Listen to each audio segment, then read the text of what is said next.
topics and opinions expressed in the following show are solely those of the host and their guests and not those of W4CY Radio, its employees, or affiliates. We make no recommendations or endorsements for radio show programs, services, or products mentioned on air or on our web. No liability, explicit or implied, shall be extended to W4CY Radio or its employees or affiliates. Any questions or comments should be directed to those show hosts. Thank you for choosing W4CY Radio. Welcome to the Ask the Expert show on W4CY Radio and Talk4 TV, where we bring you educational information from top local experts in the fields of legal, health, financial, and home improvement. Now sit back and listen to experts in family law, association law, hearing loss, business brokers, home care, along with many other topics. Now here are your hosts, Steve-O and Sophia. Hey, good afternoon, Tennessee, Missouri. Hey, Missouri's one of my favorite states. I was born in St. Louis, Missouri. Hey, do we have an incredible show for you today? Hey, just a little behind the scenes. Our first show today, our expert has been with us for about a year now. We do 35 shows a month. This is our third highest ranked show. Now, you go, well, it's not second or first, but our first and second show are 1 hour shows, and they've both been with us for 10 years. So unbelievable the response that we're getting with your letters. People love the show. Let me introduce you to my superstar, attorney Lance Drury. Good afternoon, Steve. It's always a pleasure to be with you. I love your show. I know. I got to tell you, I love doing your show. It's so easy to do because most of my shows, I have to write out my questions. I don't have to do that with your show. We get so many people with questions writing in. And I guess, first of all, because I just saw your numbers from your last show in San Antonio we did. We've got to let people know about your firm because we have got so many new people tuning in every week. Well, I'm situated in St. Genevieve, Missouri. That's the home office. I was born and raised here. It's a small historic town on the banks of the Mississippi, settled by the French in the 1700s.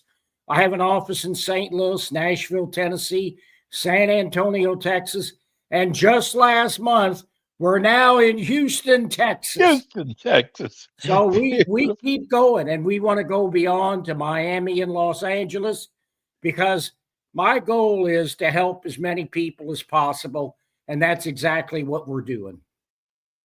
You know, I'm here in South Florida, which is Palm Beach, Broward County, that's Fort Lauderdale, Dade County, which is Miami. And I know they pick you up on your national show, but we need you here. There are not very many local companies here in South Florida, Lance, that actually do what you do. I got to tell you, I love doing this show because I think about you will bring up every so often that you're a small town attorney. Look what you have created. Oh my God, it's amazing. When my major legal assistant, she basically runs the in-house operations, although she's down to 2 days a week because she's going to retire in the spring. But she was with me when I ran 8 public defender offices back in the early 90s. And she's been here now for 13, 14 years. And when we look at where we were, and when she started, we were just in St. Genevieve. And now, my God, we're all over the place. We've gone from like 60 to 80 clients to over 1,000 clients. And one day I'm going to have 2,000 to 3,000 clients at any one time that we're helping out. But yeah, we just sit back and it's really amazing how far we've progressed and what we've done in the last 12, 13 years. Well, I know we're here. We're so blessed to be part of it. Let's get to the question, Lance. That's what people want. So That's fine, Steve. we're going to start off with Drake in Kansas City. He said, I heard about your show from a friend of mine. I was wondering, what is the difference between a levy and a lien? Well, a levy and a lien are distinguished by the fact that a levy is an actual seizure of assets or property or income. A lien is just like you just file it with the recorder of deeds in the county in which you live. They're not going to take anything from you. However, if you sell your home or any real estate, those liens have to be satisfied at the time of sale. So if you do sell your home, once you have an IRS lien in place, you're going to lose the amount of that lien if you sell the home for more than the amount of the lien. But a levy, they'll take your wages, they'll wipe out your bank account, they'll take 100% of your 1099s. So that's nothing to mess with. And I've got to tell you, Steve, normally in the summer, it's slow. My business goes down because people don't worry about their tax problems. They want to go out, have fun in the sun, travel, whatever. But this was different. In June of this year, we had a record revenue month since I've been in business. And then in August, we broke that record because the IRS was levying people or sending threatening letters to people all the time. And that's when people call me, when those nasty letters go out. And don't be fooled. The IRS, has furloughed half of its employees, but the automated collection system is still sending out levy letters. So, you got to pay attention to them, because if you don't, you're going to lose your income. You're going to lose your bank account. So you don't want that to happen. I've learned so much from you, Lance. And one of the things I am telling you, folks, you do not want to try and handle the IRS yourself. I don't care if you think you're the greatest negotiator on earth. When it comes to the IRS, they've got you beat, especially when you have a company like Lance Drury. Because, Lance, what I've learned from you is if you get on the phone with the IRS, you could end up hurting yourself so much more than helping yourself, rather than just call you on the phone and get started with you. That's exactly right, Stephen. We do not call the IRS unless there's a deadline already in place because the client called them up before we got involved, because all that does is put you on the radar.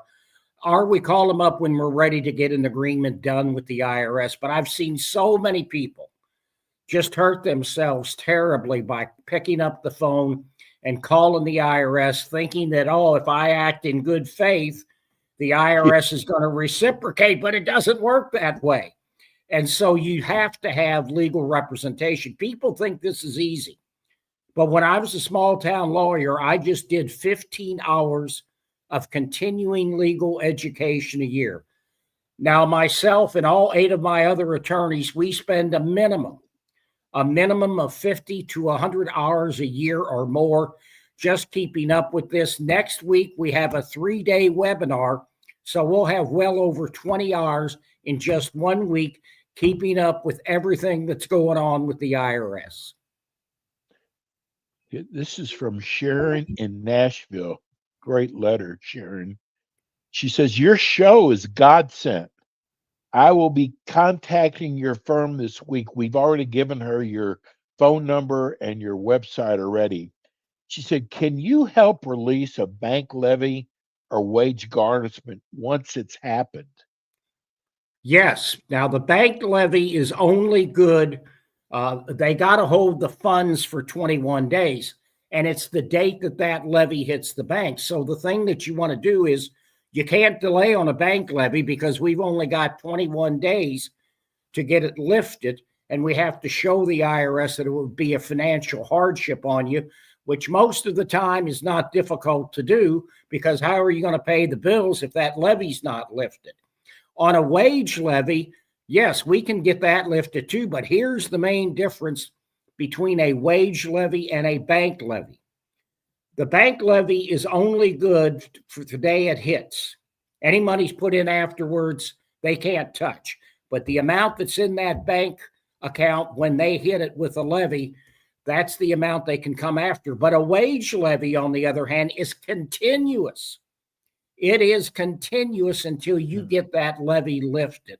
So if you don't do anything with that bank levy, and I know people that have ignored it, or that wage levy, they've ignored it and they just keep taking money out and keep taking money out, because the burden is on the taxpayer to prove to them that they don't have the ability to pay it back. They're not going to go out and do an independent investigation to see what your financial situation is like. That's incumbent upon you to do that, and you need professional help. That's where you get the biggest bang in hiring my firm, because we look at those financial statements every day. Nobody fills them out right. They're confusing. They're complicated to the average individual. And at the end of it, after we get all those numbers from you, we can perhaps give you advice on how to structure your assets and your expenses so you get a better deal out of Uncle Sam. Lance, if there's a bank levy, does that hurt your relationship with the bank? Do they maybe not want to do business with you anymore?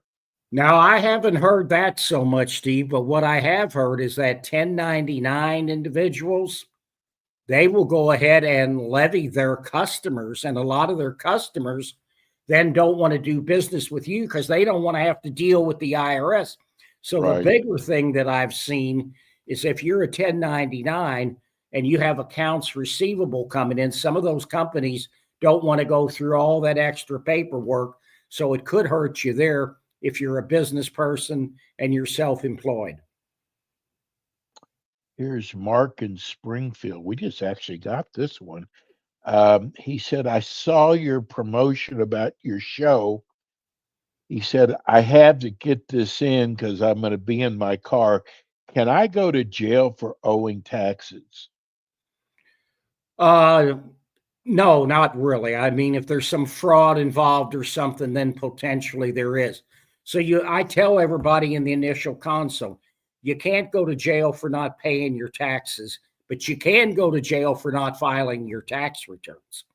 And so you've got to file those tax returns. And with the IRS, you have to file the last 6 years in order to be compliant. The IRS won't even talk to you about an agreement with them till you get the last 6 years tax returns prepared and filed. Do they give you time to file those? Well, they may give you time to file them, but you're not going to get an agreement until Right. they're prepared and filed. So you want to get them done as soon as possible. And then here's the other thing. This time of year, particularly self-employed people, they haven't been making estimated tax payments all year. So guess Right. what? They're going to owe for this year when the tax becomes due in April of next year. So we tell them, we're not going to get you a deal until you get that filed, because if we get you a deal, our services are concluded. We revoke your power of attorney. If you get more tax liability, they're going to default you on the agreement. So rather than having them have to hire us twice, we will delay a resolution until the tax returns are filed next year so that they don't have to pay us twice to get a deal with the IRS. Oh, here's a great letter. This is from Robert in Columbus. Robert in Columbus. He wants to know, he said, I've been listening to your show for the last 4 months. I've actually learned to trust you because I don't trust all these commercials that tell you pennies on the dollar. I have learned to trust you. Is it really true about pennies on the dollar? Or is that just false advertising? No, it can happen. The problem is those people don't know that before they do the work. There's Right. a bunch of these scam artists, and they'll send out what looks like an official document from the IRS, but there's no physical address. There's an 800 or an 888 number, and it'll say we can settle for 10 cents on the dollar. They don't know that. And so here's the other thing that I tell people. I mean, it can happen. 10 to 15% of our clients never pay a dime, but you have to prove to the IRS they don't have the ability to pay anything back. So I tell everybody in the initial consult, there's 3 rules if you don't hire my firm. You hire an attorney that does this every single day. You don't want somebody that just dabbles in this. I told you earlier in this show how many hours we put in every year just keeping up with this. Don't hire an accountant. Accountants are great with the numbers, but all my attorneys and myself have seen accountants give horrendous advice to their clients on how to deal with the IRS because they just dabble in it. Secondly, go local. And number 3, don't hire one of the big boys. There's a lot of scam artists out there. They just take your money and they don't do anything for you. They'll have a salesman on the phone. We tell everybody up front what this is going to cost. We like to do fixed fees, but a lot of these firms never tell anybody how much it's going to cost, and they keep asking for money every single month. I've seen people spend $15,000, $20,000 or more, Wow. and nothing gets done because they don't do any work on it. They just take your money, or they don't respond to phone calls. They don't communicate with their clients. So we get people who go to those big national firms, they don't get anywhere, and then they call us. So yes, it is possible to settle for little or no monies, but you got to prove it to the IRS. Basically, here's the deal. If there's money left over at the end of the month after your income and your expenses, your household expenses, Uncle Sam wants it. So, that's the deal. So, obviously the less you owe or the more money you make, the more likely you're going to pay it all back. Emily in St. Louis wants to know, if I haven't filed in the last 3 years and I've got to become compliant, does your firm put the taxes together for me, or do I have to find an outside CPA firm? No, we can put we offer doing tax returns. We subcontract with accountants. That way they get the same confidentiality that an attorney has. So yes, years ago I didn't do it, and I thought it was a disservice to my clients because they would never get the returns done. So I finally offered that as an additional service for my clients, just so the returns would get done quicker. But you've got to get the returns done, Emily. It's a crime not to file your tax returns. So I can't sit here and tell you not to file. And here's the other thing, Emily. A lot of people don't file. They prepare the return. They see they're going to owe a bunch of money. They can't pay all that money, so they don't file. Well, here's why that's a huge mistake not to file, because the IRS will zap you with a failure to file penalty. Now, that failure to file penalty is 5% per month that the tax return is late for the first 5 months, and then it maxes out at 25%. So if you owe Uncle Sam $10,000 in raw tax, now it's $12,500 because of the failure to file penalty, and we haven't even begun to talk about the failure to pay penalty or interest. Emily, if you and I charged what Uncle Sam charges for penalties and interest, we'd be in the federal penitentiary serving time. But they can get by with it because they make the rules. So get those returns done and do it as soon as possible. David in St. Louis, should I file my taxes even if I can't afford to pay them? I think you just answered that. I think I did, Steve. Yeah. You got to file them regardless, or you're going to have a huge failure to file penalty on your hands. Julie in Springfield wants to know, how strict is the IRS on deadlines? They're very strict. Here there are mandatory deadlines. You can't file. It's just like a court of law. You can't file appeals in the U.S. tax court if you miss the deadline. You can't. They're free to levy. Now, that doesn't mean that there's going to be a levy come the next day, particularly if you're in the automated collection system. But if you got a revenue officer and he sends you a 9297, which is a summary of taxpayer contact, and basically it's all the financial information, bank statements, things of that nature, for them to determine what your ability to pay is. They don't tell you this, but at the bottom of that page, it says, if you don't meet this deadline, one of the consequences is we're going to levy you. And lo and behold, people always miss something because it's confusing, it's complicated. And so what happens is with us, they'll call us and say, hey, we need this or that. And we already know what it is that we need. And we stay in constant communication with them. But with a regular taxpayer, that revenue officer is not going to tell you that you don't have this here or that here. They're just going to go ahead and levy you. Philip in Memphis wants to know, will the IRS remove penalties? Yes, there's two ways. One is what's called a first-time penalty abatement, and that's for 1 year only. And the way you can accomplish that is you have to be 100% compliant for 3 years before the year in which you're seeking first-time penalty abatement. And what that means is you had to file on time and pay on time. If you were 1 day late with your filing, you're not 100% compliant and you're not going to get the first-time penalty abatement. I had a guy, a lot of times, the first-time penalty abatement can be worth tens of thousands of dollars, if not more. The other way is what's called a penalty abatement for reasonable cause. You can't just get it for any reason. I can't just call them up and say, Joe Blow's a nice guy. Why don't you abate the penalties for him? You have to have a good reason. One of the biggest reasons, and we've been successful with, is if people have medical problems or there's medical problems within the family. That's probably the biggest instance where you're going to get penalty abatement for reasonable cause. But by and large, that's not something that we can have the IRS grant the majority of the time. Lance, I'm going to share something with you. We got a few minutes left.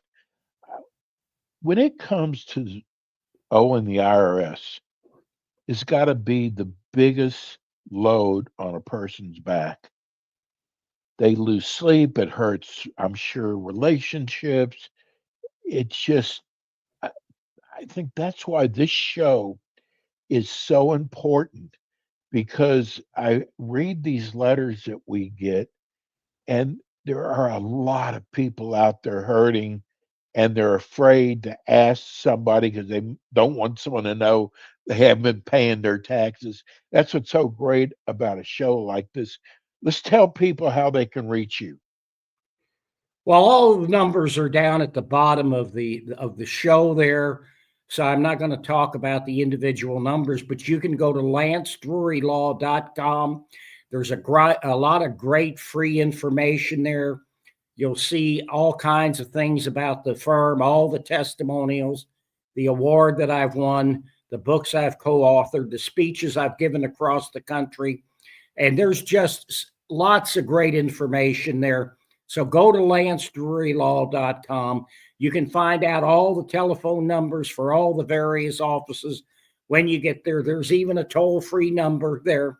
So yeah, that's how you can get a hold of me. We're here to help. We're here to help save people's marriages, their businesses, their income, their retirement. And we are, you're right. They're going up against the most terrifying agency in the federal arsenal, and you can't do this on your own. So you can, if a friend of yours or a family member has a problem with the IRS, doesn't matter what part of the country, have them tune in Monday at 8:25 Central Time. And that's Lance's national show he does with us. Lance, bro, I love doing this show with you. I love doing it with you, Steve. This is just, you don't know how happy it makes me to be here.